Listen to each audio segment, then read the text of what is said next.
final destination. All skills on. No odd job.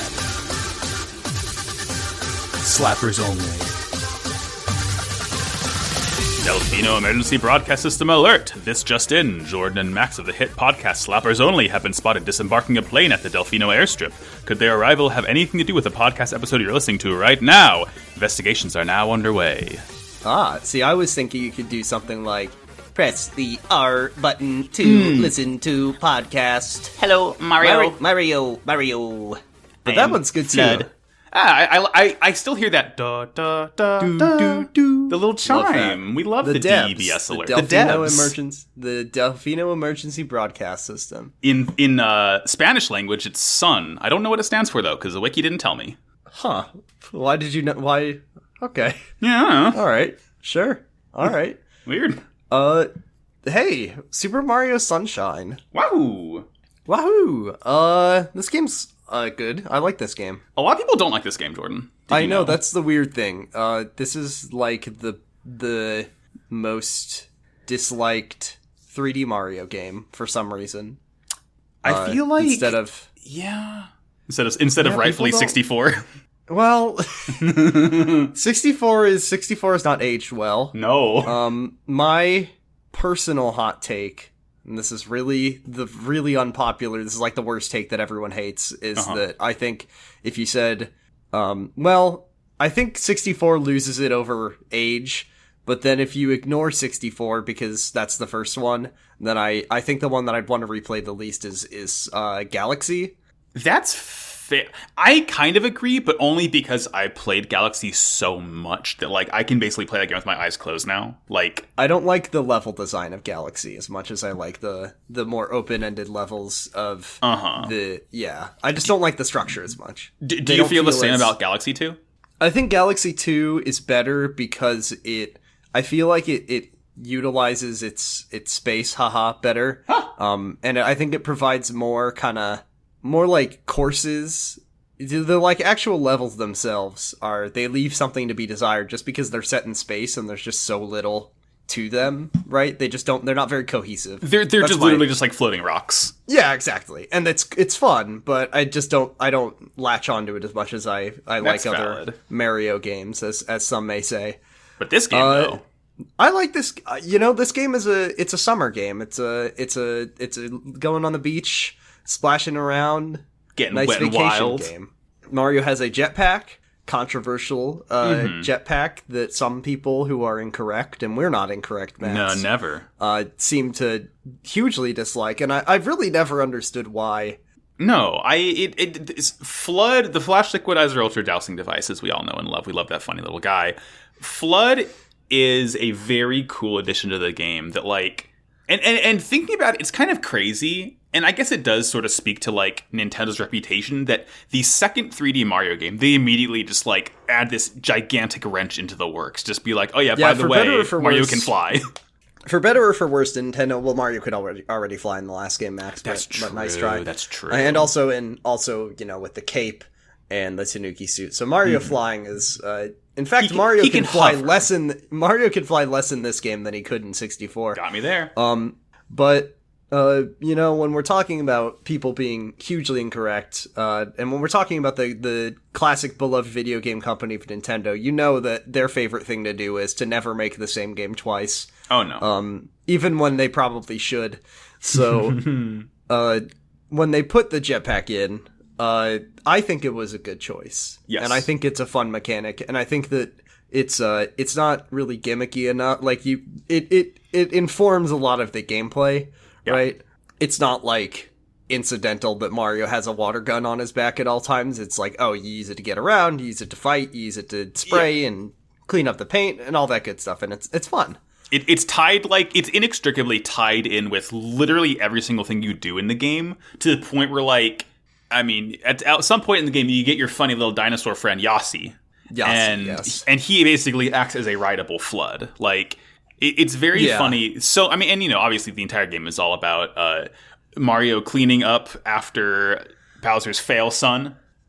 who's left a right mess of Isle Delfino. You call him a fail son, but I feel like Bowser Jr. is Bowser's super special little boy, who he loves very much, and I don't think he failed at all in this game. I think he did a real good job making a mess of things.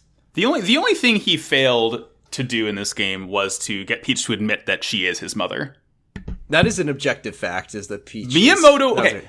I hate Shigeru Miyamoto, but he did say that Peach is Bowser Jr.'s mother. So he's right on one thing. I thought that he said that he was Bowser Jr.'s mother. Maybe he's Peach. Who knows? What other thing? Well, see, speaking of Flood informing the whole game, because this whole game is about shooting water and spraying water and everything, it's set on a it's a vacation-themed video game. It's set on the Isle Delfino, which, as a cute detail, Isle Delfino is Spanish for dolphin, because dolphin, as you all know, was the GameCube prototype name. It's like the project name for the GameCube. Very cute. It's cute.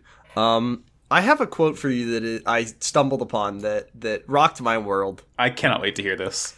So basically, when they were looking into inspirations for Delfino, they were thinking, what if we set it in like where do people go on vacation? And they looked at like Italy and France for inspiration to design Isle Delfino. And here's a quote from Yoshiaki Koizumi, the director of Mario Sunshine, and it says this. Yes. It was thought that the world was daringly out of character with Mario. Therefore, I thought that a man-type character would be used at first. But if there's a man next to Mario, there's a sense of incongruity. What if we put a man, like a human man, next to Mario? That would never happen in a Mario game.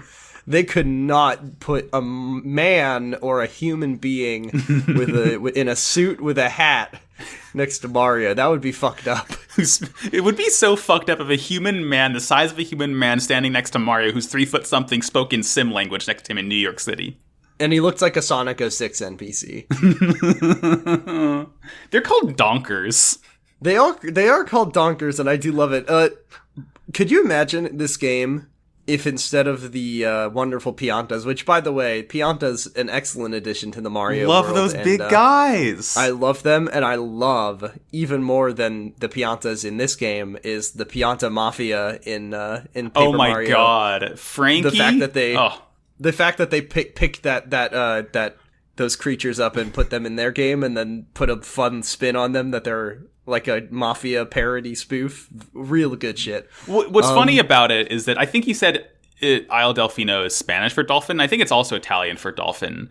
And Nintendo clearly on an anti-Italian agenda here. The island, named after an Italian word, presumably full of Italian beings, they equate them to the mafia, which is a very harmful stereotype against our wonderful friends from the Mediterranean Peninsula. That's racism.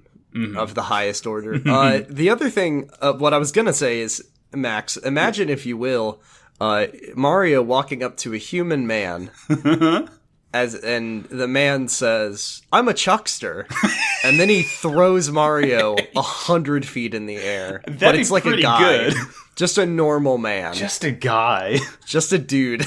And I'm just thinking about all the other situations that our funny little Piantas get into. Like, at one point... They get set on fire. Yeah, you'll see a man whose backpack is just on fire running around town, and Mario has to put him out before he dies, I guess. They get buried under the earth, buried alive, like a pirate's torture.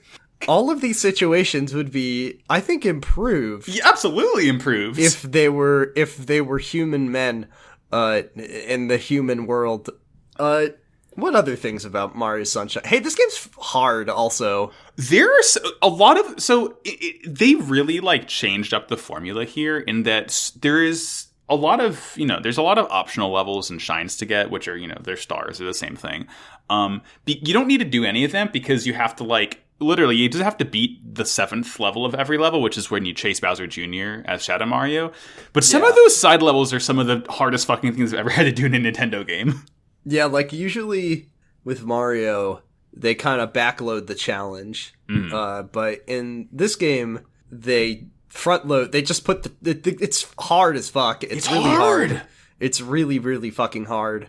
And I know many people who have said that my partner has said that when they played this game, them and their dad got so mad that they threw the disc out the window. Oh no, that's littering. So, that's explicitly against the yeah, credo of the game. Delfino. Exactly. So this is a hard video game, and I think it caused a lot of frustration among the people who played it, and it definitely caused problems for me, and I definitely irritated the shit out of my brothers, who I would have to ask to beat a lot of the levels for me. I'm the oldest of 4, and I had to ask, like, a friend to beat, like, the fucking Ghost Manta Ray level. Oh, shit, that one's wild. That one, it wasn't, like, it was less that it was hard, more that I was just abjectly terrified of it. Yeah, it is. It isn't that hard. It's just, like, scary. It's scary. Oh, it's scary for a child. This is such a weird game, too. Like, not scary in some places, but weird in that, like, you'll see a lot of well-known creatures from other Mario games that are like, bastardized and fucked up by this strange island. Like the boos in this game, they're like the Alolan form. They're Alolan. Like the boos are weirdly like sort of drunk and just like lazing about. They got their tongues lolling. The chain chomps, the like chain chomp puppies with legs. They have like, do they not have legs? No. You're thinking of Cataquacks. Those are different creatures altogether. No, not the. Wait, are those the guys on the beach? Yeah, with the fling you up. No. I'm talking about the little chain chomp puppies that you have to blast into the water in the village. They don't have legs. They just don't them. have legs. No. Okay, that's good. The boss of Gelato Beach, that Wiggler, falls apart into segments and like comes back together. That's weird. That's terrifying. Oh, speaking of people who are just people, Il Piantissimo. What's his? Okay. No, so you know the deal with him, right? He's like the mailman from Zelda or something. Yes, he is the exact same face model as the mailman from Ocarina of Time, which adds in a lot of curious that's a lore implications. Kind of a yeah. Good game though. I like it. Did you know that the music in this game, obviously composed by Mario mainstay composer Koji Kondo, about half of the music seems to have been composed by another composer, Shinobu Nagata. I did know that because I looked it up beforehand. Yeah, and it's funny. So from what I can tell, Koji Kondo did the main sort of themes, right? He did like the Delfino Plaza and all of the riffs on that. But Shinobu Nagata did like a lot of the other, like basically half the other levels that don't really follow that sort of Delfino. That light motif there. It's just like just like in Mario 64, how the first few levels, like what is it? It's Bob-omb Battlefield and the the ice one, the snowy mountain one, and then and then Thwomp's Fortress, right? They all have the same musical motif. That one, and also the slide has yeah. It's the same motif. It's the same thing with this one. So the first like 3-4-ish levels all have that one motif. What is it? It's no, not that one. It's oh yeah, it is that. Yeah. And it's so I like that kind of cohesiveness to it. But then I think it works really well because after the first few levels, then you get new music. So there's a sense of familiarity across it, there's this, but then you don't get bored of the exactly. Not every level has the same fucking music. Right. And some levels have music from the very first Mario game. That's true. Let's go. Let's go. Oh, speaking of that, can I say one more thing about this Please do, Jordan. game before we go? But because you reminded me of that. Charles Martinet obviously is great as the voice of Mario. And also this game has the most voice acting of any Mario game. It's full on talking. Bowser talks and says words. Bowser talks. Bowser Jr. talks. Peach talks. Toadsworth, who's in this game, I think this is his first like major appearance and last. Yeah. No, he's in like all of the Mario and Luigi RPG games, which but he's not in any more of the 3D games.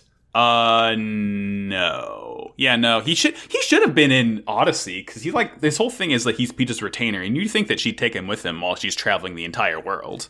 Yeah, it bothers me. I mean, maybe he passed away from old age. Oh, very sad. He was kind of old. But this game has one of my favorite Charles Martinet line reads or noises. Any guesses of what it is, Max? Is it the noise when you step on the lava goop? And he goes, "Mama!" It is the funniest. It's like, "Mama!" He cries out in more pain than I thought that little plumber was capable of I didn't know experiencing. Mario could feel agony before I played this game. It makes me feel bad. And it makes the player feel bad, too, because, like, yeah, in the other games, he would jump up. But in this game, he, like, leaps, like, 30 feet into the air. It forces you to confront, as the player, the fact that Mario does have a mother. He does have a mother. We have to, like, there's so much depth to that line, like that's who Mario calls out for when he experiences the greatest pain of his entire life. And I wonder, is Mario's mom even still around? Is she still of this earth? Is she gone? We saw Mario and Luigi's parents in Yoshi's Island at the end of the game, because the stork does drop them off successfully to their parents. So we know that they have been raised in some capacity by their parents. At this point, though, who knows? Who knows? Who knows? Troubling implications all around in this game. Yeah, really, really upsetting. Is it your turn to start? If I'm looking back at our previous Slappers Hall of Fame, it looks like, well, Audrey went first last time, and then you went after Audrey, so I believe it is my turn this time to start first. All right. Well, why don't you kick it off, Max? I'm going to kick it off, Jordan. I'm going to kick it off with the first level you'll ever play in this video game. Ooh. So you get your fun intro. Mario and Peach and Toadsworth and just a whole mess of toads are on a very cute Mushroom Kingdom's Air Force One, as it were. A Peach-themed plane. And as you're landing on... Well, I gotta really quickly interject and say that we as the Slappers Only podcast do take a firm stance against the monarchy. Oh, yeah, no, Princess Peach. Fuck Princess Peach. Fuck her. Yeah, no, absolutely. Expensing lots of tax dollars to the Mushroom Kingdom. A lot of coins she's using. Do you think the toads are the serfs? Maybe Mushroom Kingdom is a serfdom. Ah. Maybe it's they haven't moved past feudalism there. Yeah, they haven't. Bowser keeps setting them back technologically and then societally. Isle Delfino is like a fully a capitalist society. Yeah. Well, it does have a police force. Yeah, it has a police force. It's got tourism. It's tourism is its main source of income. Not many exports. It seems. No, absolutely not. Not much industry on that island. So mainly just getting people to come to them to generate income. Yeah. But you're flying and then you're landing on like a little airstrip in the middle of the ocean, and you just see a bunch of shitty goop everywhere, and I still remember, like, half the voice lines where Toad's like, "What's this icky paint-like goop? It's moving! It's moving!" I can't do the Jen Taylor voice, but I have met her. She's a very wonderful woman in real life. This level's called Delfino Airstrip, and so is the song. And it's good.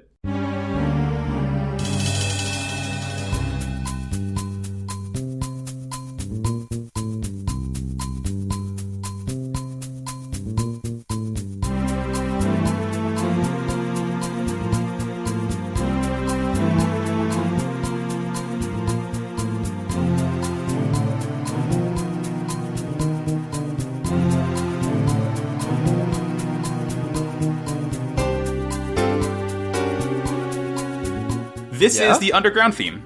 Yeah. Da, da, da. So it's just, first of all, this soundtrack is extremely MIDI. I want to say this might have been a GameCube launch title. It came out maybe a year after the GameCube came out at the latest. 2002 was when this game came out. I remember getting this game. We got this game when we got our GameCube. And I have such a very, like, intense memory of this because it was the day we went to church and then we got our GameCube after church. And it was really exciting because we never were allowed to play video games on Sundays. So it was just very cool to be able to play a game on a Sunday.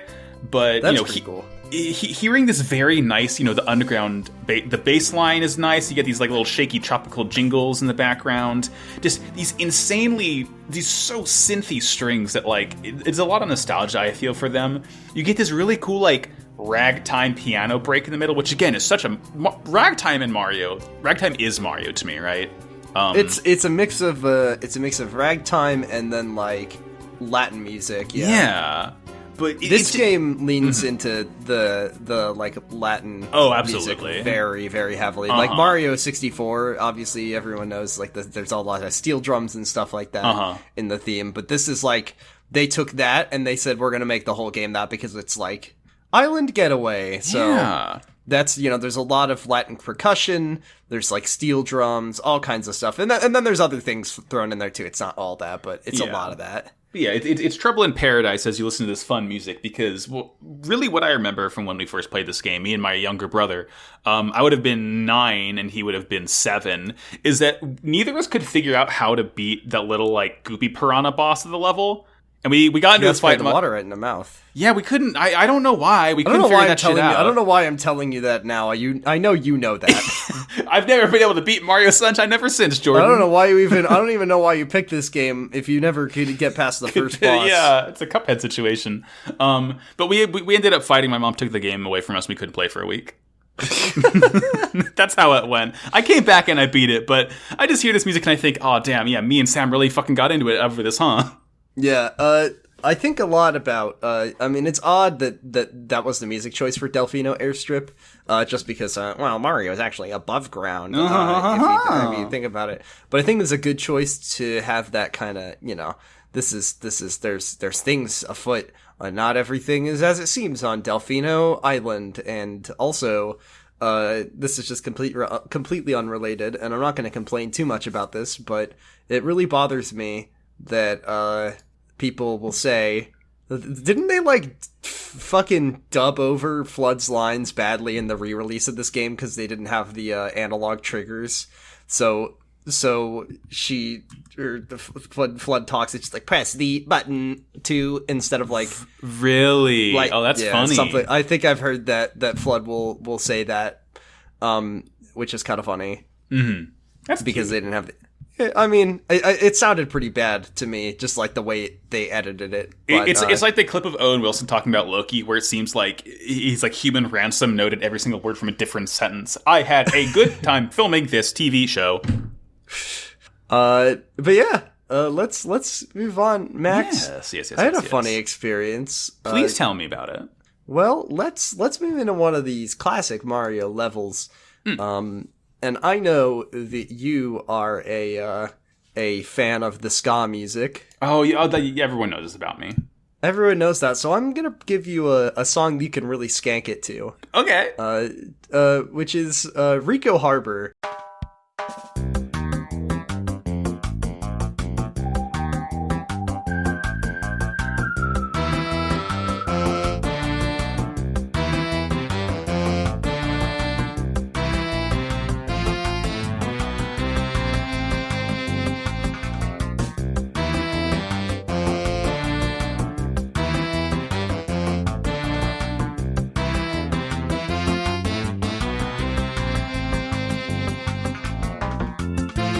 Oh, I love this one. Now, here's a funny experience that I had while I was listening to this, which was like, God, this song is so fun. It's so peppy. It's got so much energy. It's just really great. Love that like MIDI sax. I'd love to.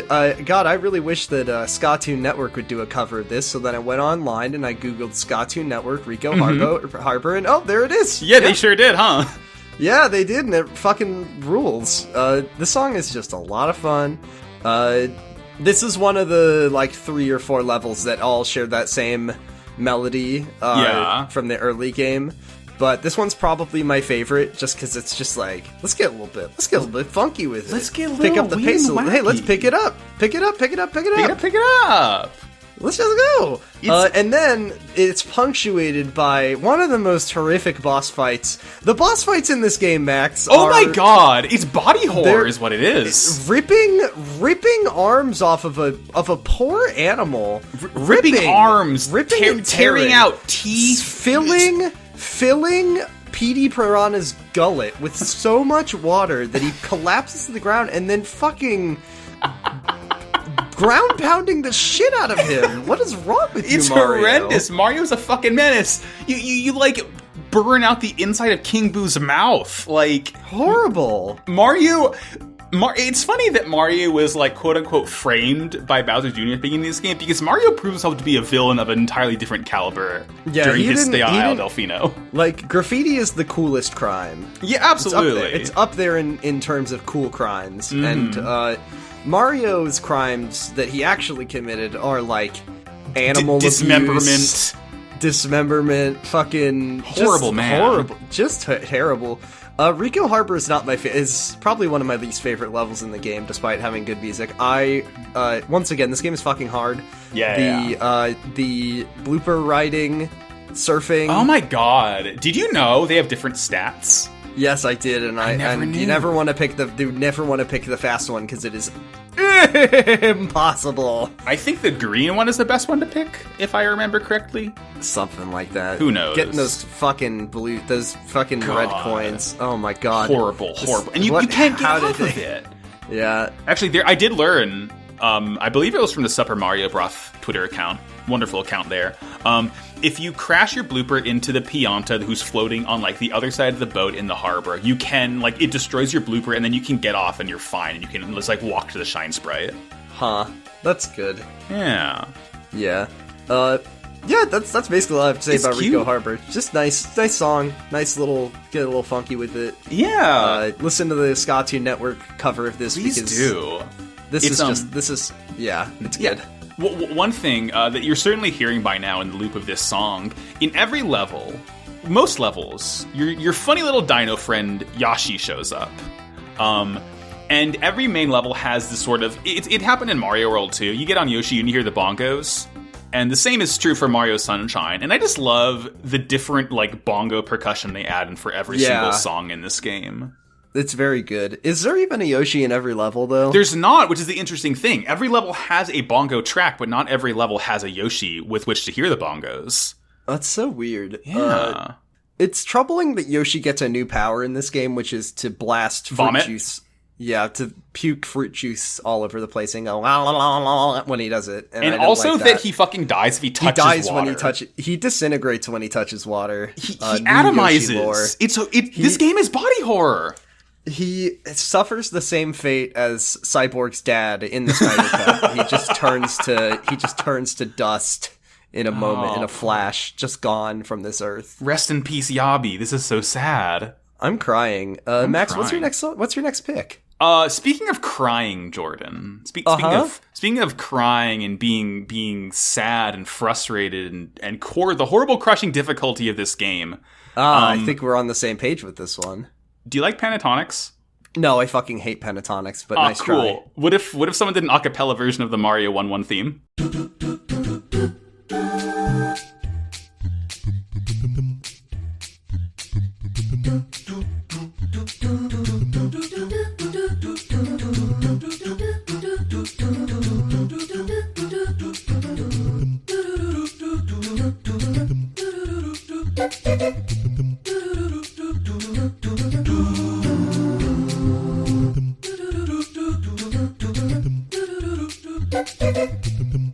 So let me tell you what I was gonna same slap, obviously. Yeah, of course. It's Secret Course. We love it. You beat me to it, but what I was gonna say is, Max, how do you gauge whether a piece of music is good or not? And then what I would say is, if a song can make you conjure emotions, oh yeah, would you say that's an effective piece of music? And then yes. I would say, if you listen to a song and it just gives you memories of being angry and sad and frustrated, anger, fear, having to go ask your brother to do it for you, and then not even your brother could do it, and then you just lost all faith in anyone, and then you're like, well, can my dad do this for me? He's older than my brothers, but then your dad doesn't even play video games, so I don't even know how I'm gonna beat this damn game. You're SOL. What? What? What happened here? It's so what funny. Happened here? It's so hard. This is a game for kids. In like every single level, there's one or two secret areas where Mario walks in through some sort of spatial temporal portal. Inside the portal, Bowser Jr. shows up, fucking yoinks Flood, does a cheeky little wave bye-bye to you. Nice of him to give it back afterwards. But yeah, right? You're helpless for this one. You've got no Flood to get you out of any jams. And as you're floating in this void of hate and pure evil. There's just the sound of Mario Pentatonic's MIDI acapella fake voices doing at you, and I mean, it's iconic. I'll say shreds that. Is the thing. I love it. It's so fucking funny. It's just horrific. I don't even know if I could tell you which one of the secret levels is my least favorite. Because God. I don't remember them all because I've blocked so many of them from I my know, memory. right? I know a lot of people despise the Chuckster level. The Chuckster level sucks because it's just trial and error. It's like, which of these big burly men will throw me literally to my death? Yeah. You just don't know. You just don't know. Anything with, like, rotating platforms. Oh, I hate that. Or, like, the one that you gotta, like, ride on a spinning cube. Oh, I remember that one very well, yeah. They're all, like, bastardist to some degree. Some are, like, challenging. Some are just, like, they make it 9-year-old Max so fucking mad. Oh, my God. They're just so fucking mean. They're just so hard. I don't know what happened here. Like, I don't want to be... the video games are not supposed to be for babies, but, like, it's a Mario game. Why is it so hard? The really funny thing is, I don't even think they're that much harder than, like, shit from Mario 64. It's just that Flood is such a wonderful Wet and Wild movement tool that when Flood is taken away, you, the player, feel naked. You feel completely powerless. You are in a cruel, cruel world that has left you to die. There is no God here. Only snapping fingers and rotating watermelon cubes. Very special slappers only fuck you, by the way, to not a secret level, but that fucking sandbird. Oh my God. That thing is the most loathsome block of... Oh my God. Jordan, I'm just gonna get mad if we keep talking about that fucking bird. No, fuck that bird. I hate the sandbird. Wretched beast. Damn it. Thank you for picking that. Yeah, of course I had to. It's iconic. We love it. What do you got? Cool thing. Let me take my blood pressure down a few notches. Talk about something nice. I'm gonna go ahead and throw out the iconic one that everyone knows. And we're gonna talk about Delfino Plaza.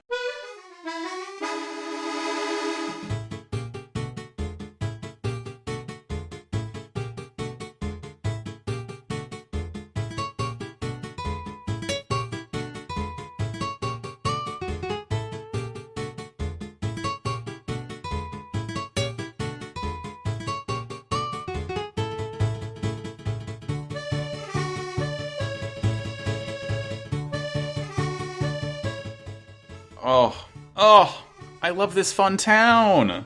I like when you don't know that something became a TikTok meme, and the only way you can be sure you find out is when you look at a song online and then you go in the comments and then you see everyone saying, "I liked this before it was a TikTok meme." Oh my God, the kids are at it again. I guess Delfino Plaza got TikToked. This song is just really nice. It's got that accordion. Love that accordion. Oh, accordion's like one of my favorite instruments ever. I love that iconic that nice little acoustic guitar. Just so pleasant. Tight strumming all around. It's just so relaxing. Like, Delfino Plaza is one of just like in all of video games. It's a great hub. I was going to say, it is one of the best hub worlds in any game I've ever played. It feels real. Like, everything...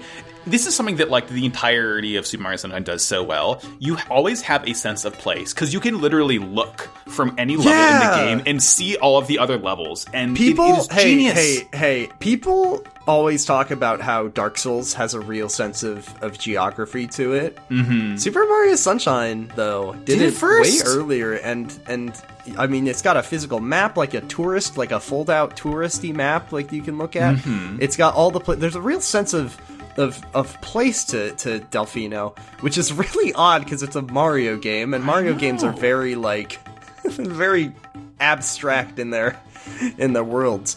But this one is, it feels very cohesive. There's places. There's plenty of things to see in Delfino Plaza, which is really cool.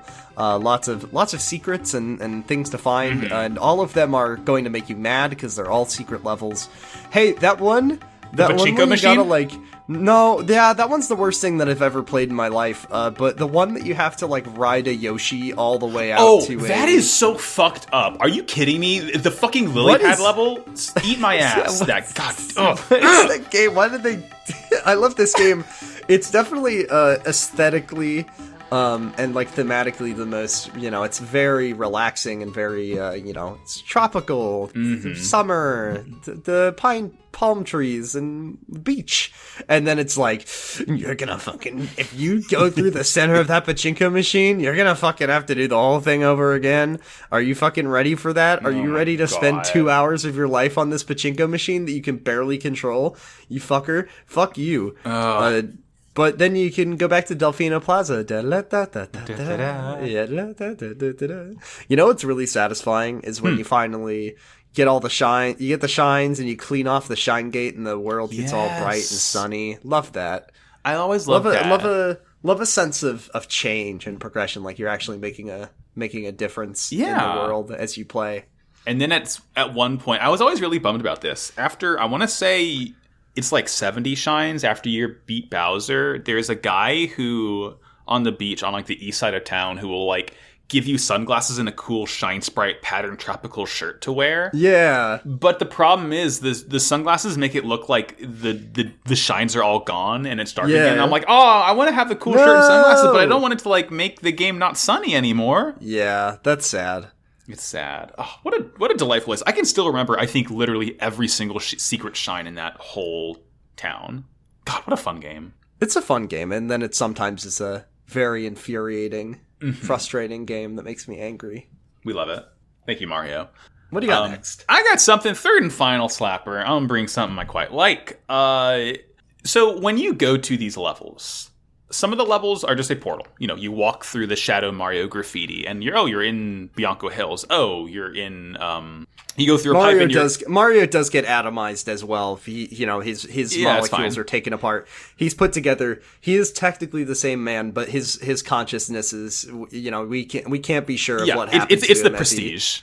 Yeah, exactly. Is he the same Mario now after his entire body was disintegrated and put back together? We'll never know. Yeah, it's the philosophy, the ship of Mario. Yeah.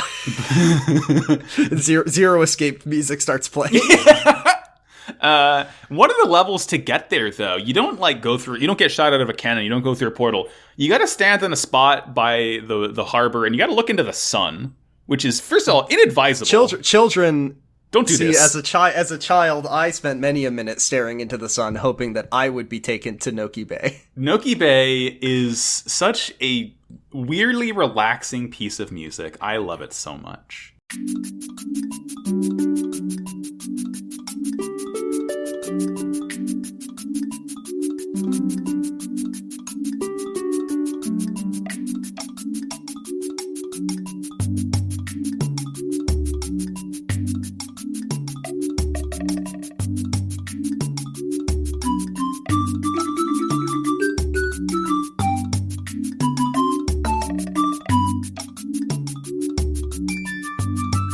It's this level is odd, just because so much of it is water.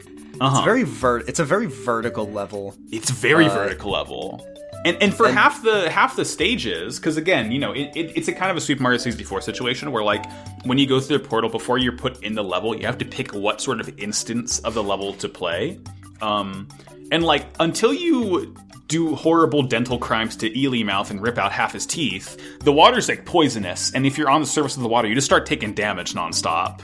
Yeah, once again, I wouldn't take my vacation here. It's not a very safe place. Also, as a further testament, before we talk about the music, to the sense of geography, I do like that when you blast fucking giant gooper blooper or whatever, after you horribly maim and you launch him into the stratosphere, you launch him so far and he ends up landing in Noki Bay, and then you gotta kick his ass again, kill him for real. Kick his ass again and kill him for real and put a stake through his heart. Yeah, this one is a lot of a lot of like wood xylophone noises, like a little shaker, a little pan flute.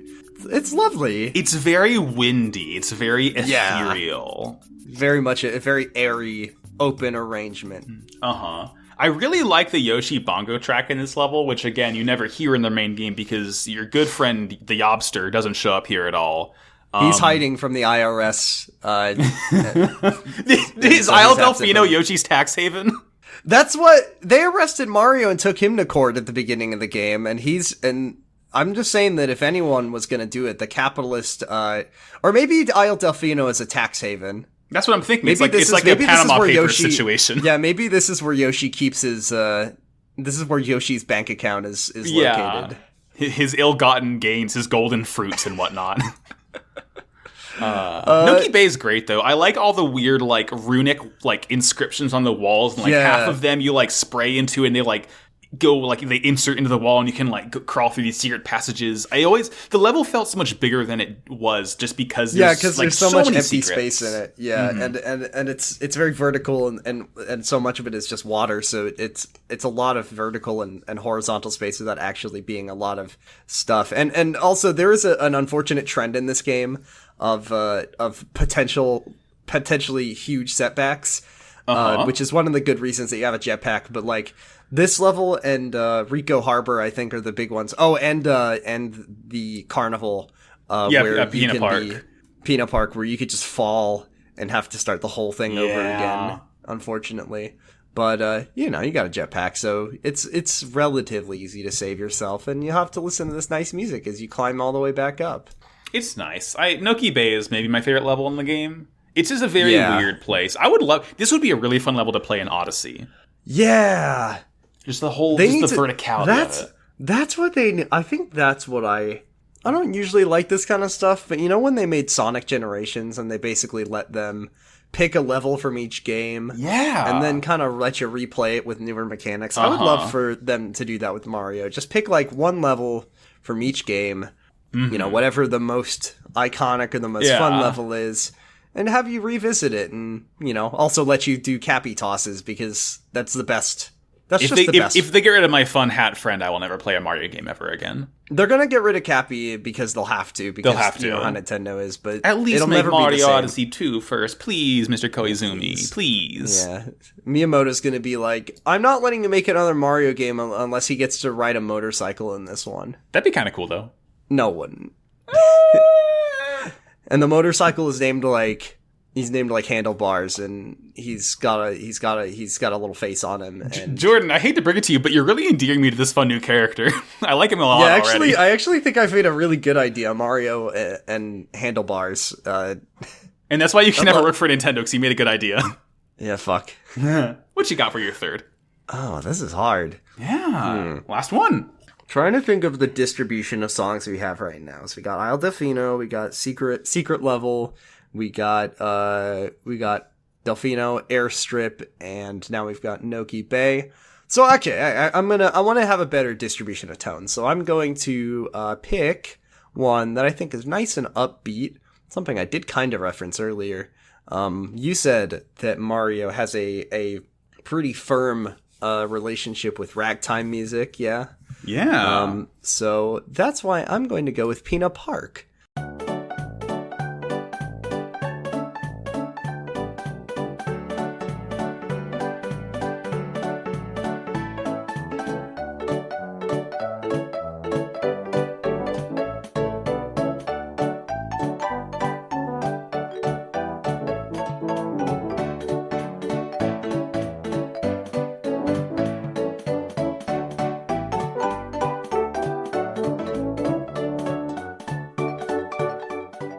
See, I like this a lot because Peanut Park is very different from the rest of the levels, obviously. It's an amusement park, so they picked something a lot different for the music, which is this nice ragtime piano, very upbeat, very jaunty, but also very simple, and it fits very well for a theme park, over the kind of Latin, very tropical summery music that is picked for this one. And it's really nice. It reminds me, I think the best Mario ragtime is probably the athletic theme. Oh, from without a Super doubt. Mario World. But that one is just super fast. This one's really laid back. Yeah. Just a nice little... and there's also some horns in the background. Kind of almost reminds you of like something out of Banjo-Kazooie. A little bit more restrained. I don't know if you could hear that. Yeah, it's like a... You get like a little... Yeah, like the kind of maybe click-clock woodsy feel Yeah. to it. The Yoshi drums are really good in this one, by the way. Oh, the Yoshi drums are just great adds here. a little bit of... Just adds a little bit of a bounce to the top of it. How do you feel about Peanut Park? I like it. What I really like about Peanut Park is that it's a kind of a level in halves, because about half the shines are in the sort of beach outside of Peanut Park, and that has its own music that, we're not talking about here. But like, it feels like a separate sort of thing, and then you go in the park and you're like, wow, it's this wonderland. And I really like that every shine almost feels like a discrete like attraction of the park. Yeah, because there's the red coins on the pirate ship, right? There's the Ferris wheel. There's the merry-go-round. There's Mecha Bowser. Mecha Bowser, my favorite ride. The roller coaster where you have to shoot missiles out of FLUDD. What a weird game this is.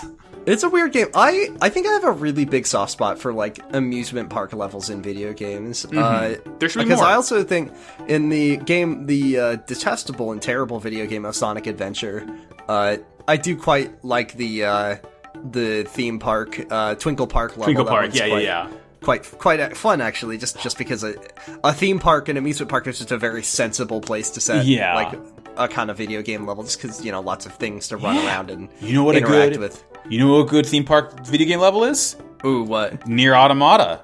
Oh, yeah, that one is fucking rad. I love that. I haven't beaten that game, which is why we haven't done it on the podcast yet. One day. Maybe one day. I keep thinking about... Here's my problem with Automata, Max. Yeah? Is that I play it, right? I get into it. I play I get through the first ending, right? Uh-huh. And then I get to the second part where the second playthrough is probably, from what I understand, the most like... That's the wall. That's the wall, because it is basically, you just gotta play the game again. The nice thing is that when you play as the funny boy Nines, you can. It's designed so that you can like kill the boss in one hit because of the funny hacking game, but like everything else you still have to do again, which is it's a bit of a slog. So I'll play Nier Automata. I've done this 2 times now, where I played Nier Automata, played through the 2B story, and then I get to the 9S and I say and then I stopped the first time. I said, I don't want to do this again. I'll put it down. And then I do the thing that I always do, which is when I step away from a game for a very long time, I say, well, I gotta start over. So now I did this while I was waiting for something to come out last year. I don't remember. It's probably something good. But I was like, okay, well, now while I'm waiting, I'll play Automata. So then I did it again, where I played the whole first story again, got to 9S, and then the game I was playing came out. And I was like, well... I'll put this down now. So now if I started up, so if I were to do that, I would have had to play the 2B story twice, and then this would have been my third time, and then I would have had to do it again as 9S, and I was just like, I just don't have the patience for this right now. Maybe one day. God, the music in that game is so good, though. Oh, it's really good. We're not talking about that game. We're talking about Mario, though. Yeah, we're talking about Mario. But yeah, amusement park level is always a delight. Always fun. It just makes sense. It's does. just a really obvious place to set a video game level, and it's very, It's very amusing. It is very amusing. And this one is pretty good. Pretty good. What's your favorite level in this game? Probably Noki Bay. I don't know if it's my favorite to play, but Sirena Beach and Hotel Delfino, I just really love the vibe and aesthetic of them. I love the sunset. The sunset, it's time of day. It's and then also a horrible existential dread of a ghostly Manta who will show up and wreak havoc. And then you go in the hotel, and the hotel looks very nice if it weren't for the fact that it's haunted. It's literally haunted, yeah. And folks, how are you getting to that damn pool, though? That pool is hard to find. And there's a casino there. It just seems, for a game that's all about trying to kind of make you feel like you're on a vacation, it would be a very nice place to stay if it weren't for all the ghosts. Yeah. I also fucking love the way that Pianta Village looks. Yes, it's just big mushroom town. Such a good color palette to that one.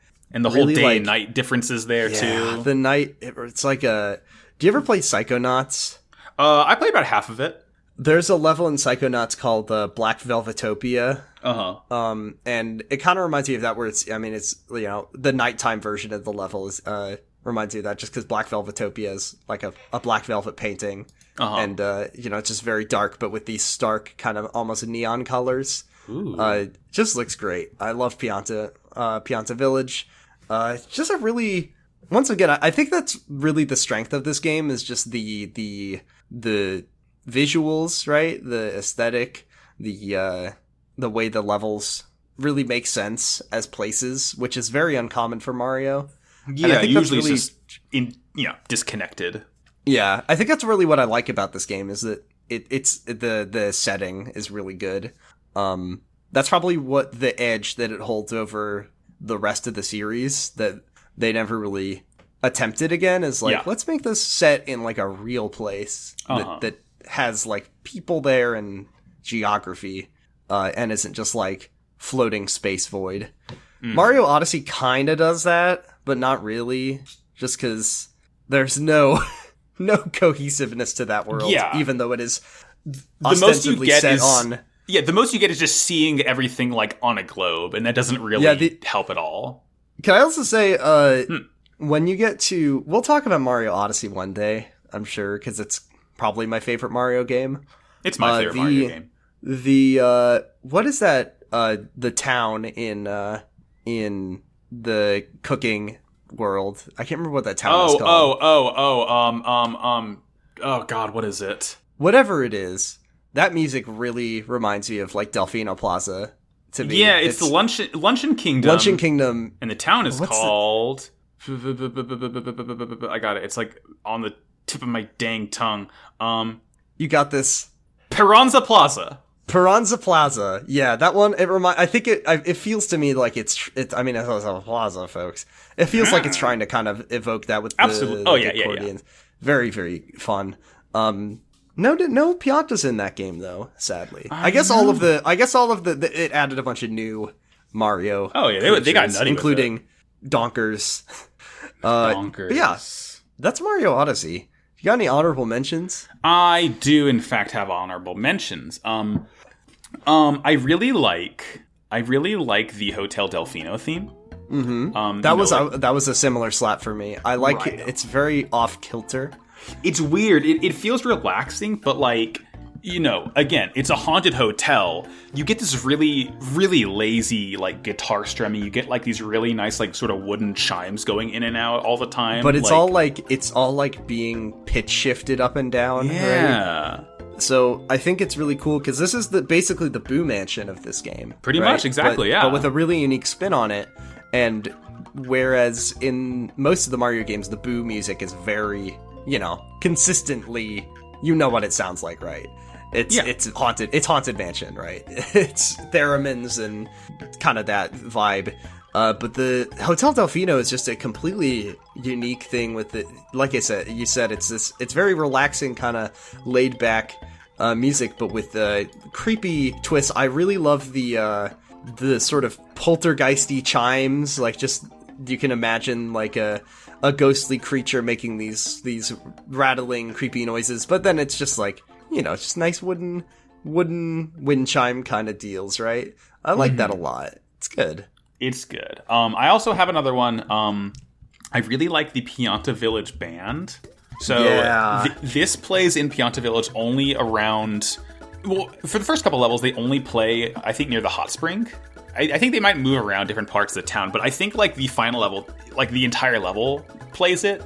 It's the samba music. You get that weird like sort of like chirp that you hear in a lot of samba. Yeah, that noise bothered me a lot. The like that noise. It's really impossible to imitate with your mouth. Oh yeah, that's like the sound of a stick being dragged across a taut head of a drum. It's like a friction sound. And then I think you can loosen and tighten the head of the drum to pitch the tone up and down. I had wondered how that noise is made for a very it doesn't long time. sound real. No, I know. I've always thought it sounded like some kind of animal making an animal sound, but yeah, it's the sound. It was a huge like moment in my life when I finally figured out how that sound is made. I really love it.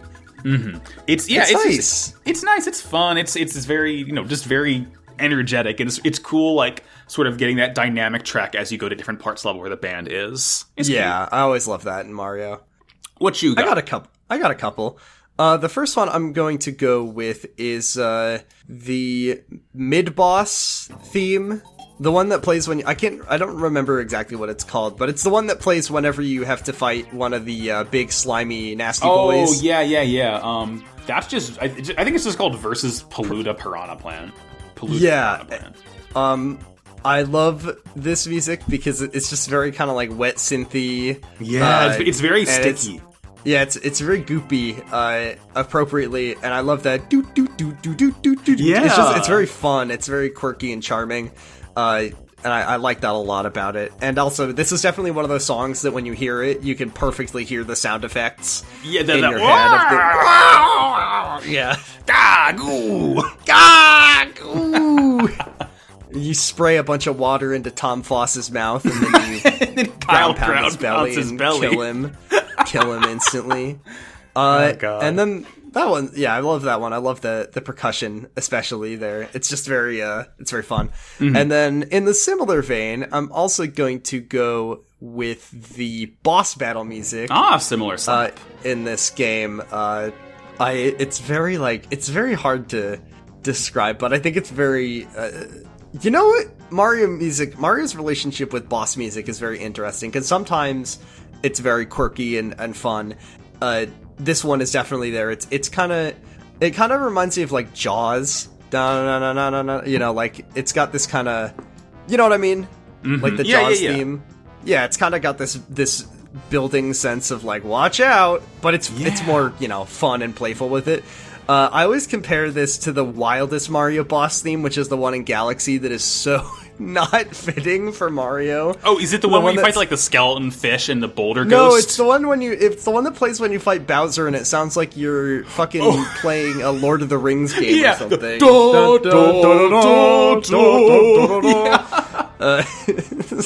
Much probably the wildest boss music in a Mario game. This is very good.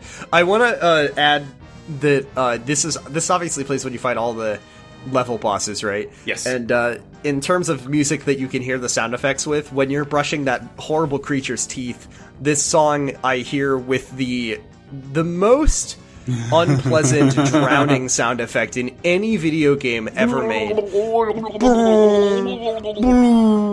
That sound. What's the phobia of deep ocean? Thalassophobia. That sound gives me that. It is the sound of your lungs collapsing. That boom. This is a terrifying game the more I think about it, Jordan. This is a horror game. It's a horror game. It's a game about Mario dismembering creatures and drowning in the deep fucking dark ocean, getting eaten by an eel. Just horrible. Just terrifying. Terrible. You know, actually, what this boss battle sounds like? The boss battle theme sounds like the Sonic drowning music. Oh, it does. Yeah. It's very frantic. Very, like, we are fucking under attack type music. Yeah. Boo. God, that drowning music, that drowning noise. Whoever came up with that, 10 out of 10. I love it. Genius, I hate you. Really, really good. Yeah. A fun game we've talked about. Yeah, I like it a lot. This is our first 3D Mario game we've talked about, which is wild that we didn't get to Odyssey first. We've done Mario Kart, right? Yeah. And then we've done Paper Mario Thousand Year Door, which is in its own league. It's its own game. It's Nintendo would never. Technically, it's a 2D Mario game, Jordan. Well, yeah, I'm saying it's not it's not like a full 3D Mario title, though. This is our first I got you. Of that. Yeah. This is mainline AAA Mario. This is mainline Mario. I think of all the series that we're probably going to touch on every major title eventually, probably Mario, because it has such a diverse soundtrack. Always something to talk about. So much variety to it. Let's pick our number one, though. I'd love to. So we have, let's see, what do we got? What did you bring? I brought Delfino Airstrip. You brought Rico Harbor. Mm-hmm. I brought Secret Course. You brought Delfino Plaza. I brought Noki Bay. And you brought Pinna Park. That's going to be a tricky one. This is tough. Yeah.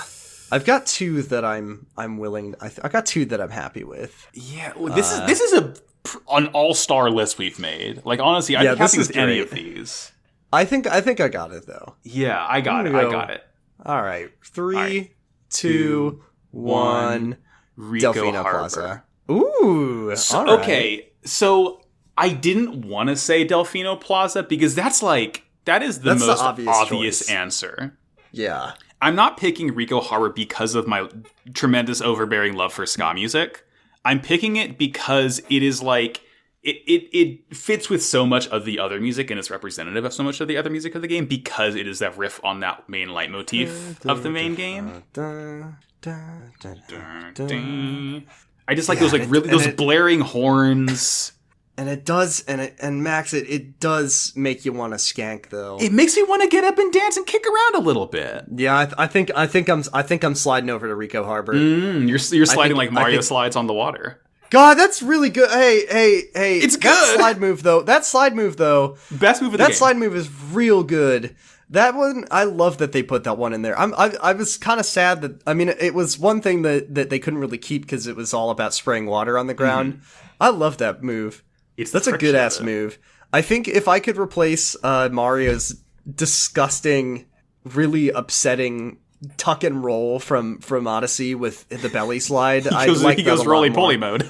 That mode is really gross. It's upsetting. It's really upsetting. I really wish Mario couldn't do that. The sliding makes a lot more sense. Mm-hmm. Yeah, I'm good with Rico Harbo. Rico Harbo? Rico Harbo. Rico Harbo, my favorite, my best friend from middle school. I didn't want to pick Secret Course because I knew that you would balk because it's a song from Mario 1, not a song from Mario Sunshine. Oh my god. We're beyond that, and also that's the Secret Course music is so much more like this game. Like, I don't think of that song as Mario 1-1 anymore because it's so much of its own. It's so inextricably linked to Sunshine. Songs to get mad at video games too. Yeah, I will say that my inner devil is telling me how fucking funny it would be if we picked Secret Course as our best song. But my conscience is telling me that I can't do it. We'll get him next time, Jordan. We'll get him next time. Yeah, we'll find another way to troll our listeners. Picking that one is I don't feel good about it. I'm very happy. I do feel good about Rico Harbo. It's good. You know, I'm gonna fuck it. We should put the Ska 2 Network version of Rico Harbo as the outro music. Oh, okay, confirmed. Let's do it. Let's do it. Because God, it's so fucking good. God, it's good. All right, let's go to take it to the Twitter. Christians. We have a Twitter, at SlappersOnlyPod on Twitter. We make a post every week or every episode for you to give us your questions, comments, or takes on the game we are discussing. Mm-hmm.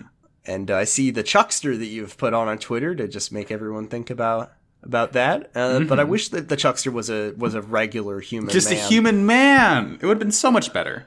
Here's our first question from @Pagliacci Proto-J on Twitter, who says, "What's your favorite part of the game? Gameplay, mechanics, story? My personal favorite is that as long as there's any barely wet surface, Mario can skid around at high speed like a penguin. Also, confirmed. I like when Flood literally dies. Rest in peace." Yeah, I think it is just the amount, like, the movement you can do, like, I can't talk. My favorite part is just how Flood is so baked into the moveset. Like, it doesn't feel like a tool Mario has. It feels like he is part of Mario in some sort of holy union. Yeah, I definitely agree. I think that I love the vibe of the game. Just that, like I said, I love the style, the sort of tropical vacation theme of the game, and then also I really like just the kind of satisfaction that comes from spraying and cleaning up the paint. I actually love games where you do shit like that, where you either clean things up or it's one of two things. It's either clean things up. So I think of Chibi Robo, right? Yes. That one, clean things up. Viscera Cleanup Detail. Katamari, in a sense, is a game about picking things up, making things clean. Or games where you make a big mess. That's another thing I really enjoy. Here's a complete tangent. Do you remember, I think it was a launch title for the Wii, a game called Elebits? Oh gosh, vaguely. Speaking I know of what a you're game talking where you make about. a mess, it was a game about little guys, kind of like Pikmin. Yeah. But you had to find them in a house, and they would be hiding out behind and inside the furniture, and the mechanic was just to tear the fucking house to shreds as you search for these elements. Gotta find these weird guys. Anyways, that's what I like. I like games where you where you clean shit up, which is funny because I don't like cleaning shit up in real life. It's satisfying. Another question from Pagliacci Proto-J on Twitter, who says, which level is worse? This is impossible. Lily Pad Ride, Manta Storm, or Pachinko? It's the Lily Pad Ride because just the fucking ordeal you have. It. At least you can just go, easily go back to the Pachinko level or go back to the Manta Storm. Lily Pad Ride, you have to endure, 7 hours of hell with your weird friend who can't get wet before you can even start the level. If we remove that, if we remove the run-up, which is worse as a level? Pachinko for me, I think. Yeah, the fucking, just the lack of physics is wretched. It's abominable. Yeah, and the fact that there's just no control. If you lose, it's not, it's... No one has lost that level because they want it to fall. It's never been the player's fault that they lost the level. It is the game's fault 100% of the time. Yeah, there's just not really much skill to it. Mm-hmm. Here's one from @PenguinGengar on Twitter who says, what is the wettest song in this game? I need to know. I think it's the mini-boss theme. The Yeah. I think you're right. Yeah. It's like you get wet from the goop they spray at you, and then you get wet because you spray it back at them. It's wet all around. This is definitely a messy Mario game. You can get Mario real. Oh, he's kind of a dirty boy. Covered. Well, he's both a dirty and a clean boy. That's true, because you can then clean him off. This game has Mario. That's actually what we're talking about. How Mario has beat games to a lot of classic video games to a lot of features. Mario obviously beat Dark Souls to having all the levels visible, and then it also beat. This was okay. Can I be real? When I was a child, one of the things I wanted most in a video game. There were two things I wanted. Okay. Mm-hmm. First was when your character goes in the water, they look like they get wet. Yes. Games do that now a lot, and every time I play a game where your character gets wet. My inner 10-year-old is like, yes. And I think the first game that I played where a character gets wet was Twilight Princess. Link gets yeah. He and gets darker in his clothes and he drips. Yes. Yeah. And the other thing is games where the character gets all dirty and muddy. Yeah. And this game has that. And then for all its faults, and it's not a very fun game, but Red Dead Redemption 2 has great muddy physics. Yeah, Arthur can get quite dirty, can't he? Arthur can get fucking disgusting in that game. And that's probably the best thing about that game is when you make Arthur fall in the mud and he just gets mud all over his face and it looks really funny. But yeah, Mario can get real nasty with it and cover it in icky, sticky paint. Icky goop, as Toad might say. Yeah. I'm gonna append something onto Manta Storm because some people really don't like Manta Storm. But the thing is that what I love about this game, and I forgot to mention it, is that each level has its own unique paint color. Yes. And the one in Sirena Beach is that electric blue and yellow. I kind of want to taste it. So nice looking. It must be really sour because it electrocutes you. And I just love that. I love the different paint colors. I mean, not all of them are great. I think the first level, I can't remember what the brown and white brown paint is just gross. Yeah, but that blue, it looks delicious. And then the Pianta Village is the spicy goop. Spicy, yeah, the one that makes Mario cry out for his mother as he experiences the worst agony of his life. Friend of the show, Argyle, wants to know who Rico is and what makes him so special to have a harbor named after him. Is it Rico's harbor? I believe, to give a serious answer, it's Rich. So it's actually Richard's harbor. Richard's harbor. Now, who is Richard? Is Rico did he own the harbor? Is Rico like a shipping magnate? And he... okay. I guess Delfino does have industry because they have an entire harbor. They have a hotel. They got a lot of... They have a whole sort of port inside the plaza itself. Max, can you hear this? I made it almost the whole episode when my neighbor started playing the saxophone. Hey, all right, new record. Ooh, let's go. Yeah, jazzy. Yeah, oh, right on, yeah. Rico Harbo is my friend from middle school. Love that guy. So, Argyle also asks, Toadsworth hasn't appeared as an actual character in any non-remake game since 2013. What happened to him? Did he die of old age? Why didn't we get to see his funeral? Much like Tortimer, he died. Unfortunately, yeah, he passed away of old age, and we'll never see him again. No. You don't want to. His time has come and gone. The future is now, old man. You know, a lot of Animal Crossing fans are have deluded themselves into thinking that Nintendo is going to make any more significant content updates for New Horizons. That's not happening. Sorry to break it to you. I think they'll probably put some fun little objects in, but that ship has sailed. I think Nintendo has probably moved on from that one. I could be wrong, but I'm not. But you know, I think maybe much like we got to go to our friends. Who were they? I can't think of the name. Our friendly alpaca. We get to go to their weddings. Their wedding. Oh yeah, Cyrus and Reese. Reese. I think a Tortimer funeral event. Oh, Tortimer. And also, where's Cap'n? But we're not. I'm literally wearing a tank top that has like a little Cap'n Cruises logo. And is there like a missing? Yeah. There's just a blank hole in the middle. Actually, you can just see my tummy. Where's Cap'n? Where is he? And then here's one from your friend Austin at Oz Final Boss. He says, aside from Splatoon, what other Nintendo franchises would you put the flood in to offer fresh and wet gameplay? Breath of the Wild 2. Yeah, just let Link slip slide all around. Okay, Max, I want to offer you an image in your mind. Yes. People have been waiting for the Besties podcast best most anticipated game of 2021, Breath of the Wild 2. People have been waiting for that game to come out for a very long time, which it will come out this year when it's released on the Switch Pro this upcoming fall. My uncle works at Nintendo. He says it's coming out this year. And imagine if they put out the first gameplay trailer. Close your eyes. We're at E3. Yeah, of course. Already there. Nintendo block of E3 coming up very soon. I don't even know if Nintendo's going to be there. They're going to be on Tuesday, the 15th. Okay. You get the thing. You see the castle. Link. It has been a year since the world has been covered in sticky, icky goop. And you see the map, and it's just all... You know how, like, there's that, like, that ooey gooey, yucky essence? Mm-hmm. You must take the legendary Sheikah sprayer and clean the world. And Breath of the Wild 2 is the exact same map, except you gotta clean it up now, and that's the whole game. That's a big fucking map, Jordan. I don't know about this one. I mean, it's not totally covered, but it's isolated cleaning challenges. How do you think people would feel about that?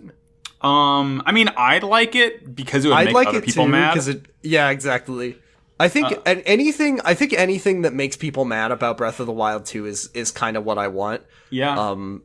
So like, I don't even need the game to be good because the first game is like great as it is. So just like, if Breath of the Wild 2 exists just to like troll Nintendo fans, that'd probably be best case scenario, honestly.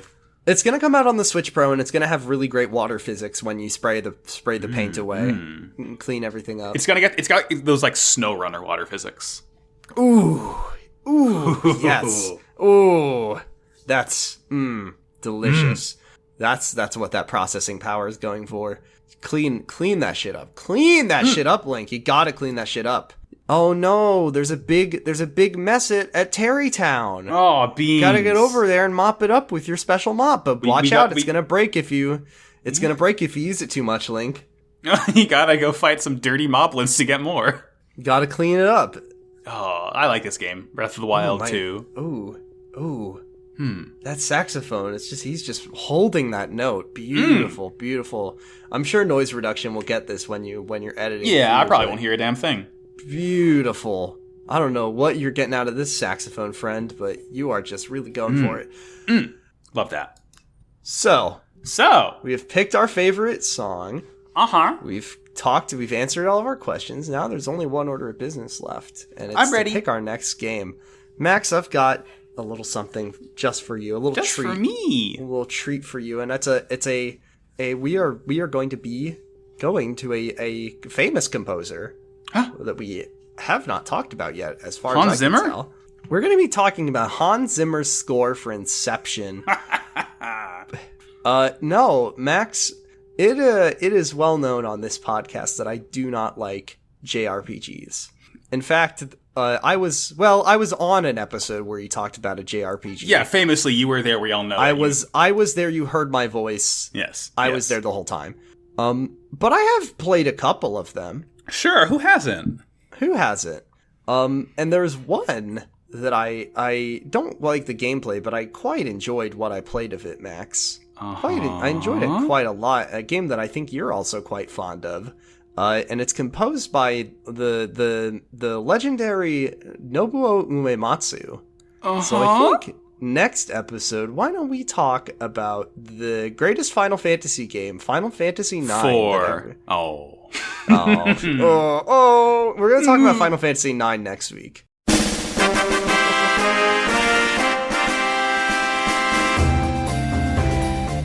Yes! Fuck yes! Oh, Jordan, thank you. A very, very, very, very great video game that I played a lot. I never finished it, but I played like most of it. And I know what happens in it. Yeah. So we'll chalk it down to as a completed video game experience. Yes. And a very, very unique entry for the Final Fantasy series. Yes. So this is our first. I almost just said this is our first Final Fantasy episode, but how silly I am. We have talked about 15. That's true. This is our first. Hey, this is our first Final Fantasy game. Hey. I think honestly, 9 is probably top 3 Final Fantasies for me. It's like I don't love Final Fantasy that much, but like I played 7, I played 10, I've played 9, I've played 15, I've played a little bit of 10 too. I mean, 9 is just a really well made video game. Yes. It's just got the best, it just looks great. The characters are great. The story is great. It's just a really good game. It is. Oh, what a great treat. Thank you. We're talking about 9. I'm excited. 9. Love 9. 9. I love when you start the game and then you hear the announcer go, Final Fantasy 9.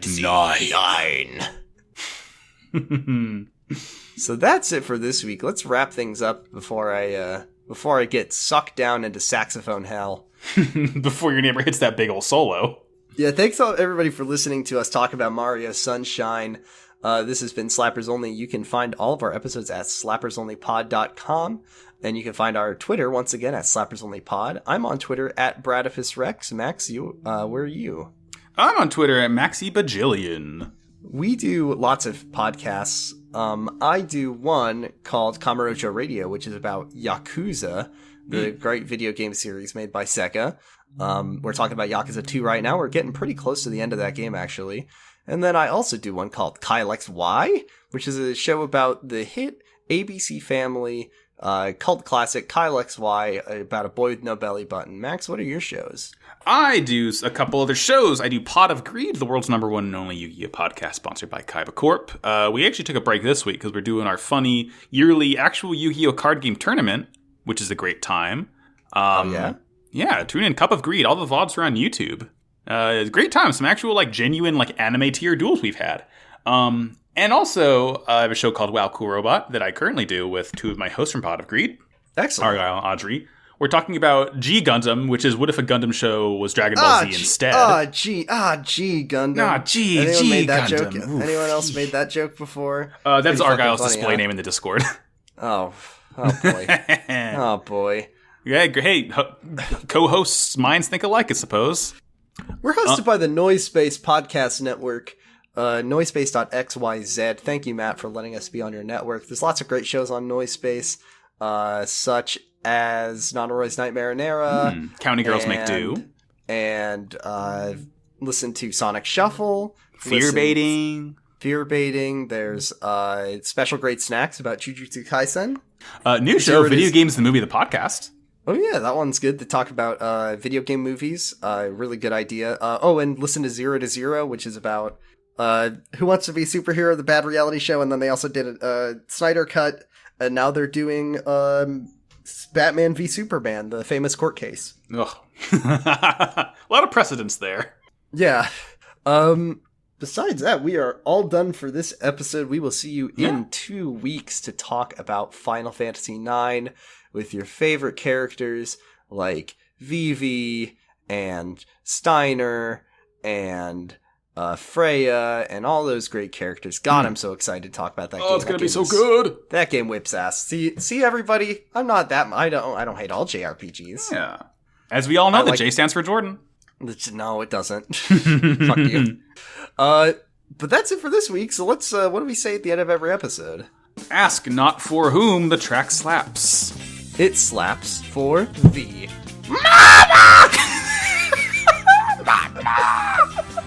God. Tremendous. Outstanding.